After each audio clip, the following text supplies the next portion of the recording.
வீர காமராஜர் பற்றி பேசப் போகிறேன். காமராஜர் 1903ஆம் ஆண்டு ஜூலை மாதம் 11ஆம் தேதி கிருஷ்ணகிரியில் பிறந்தார். காமராஜர் கட்டாய கல்வி, இலவச கல்வி, அதியுள்ள திட்டம் என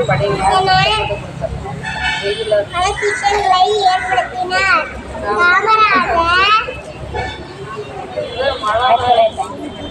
1954ஆம் ஆண்டு காமராஜர் தமிழ்நாட்டின் முதலமைச்சராக பதவியேற்றார். காமராஜர்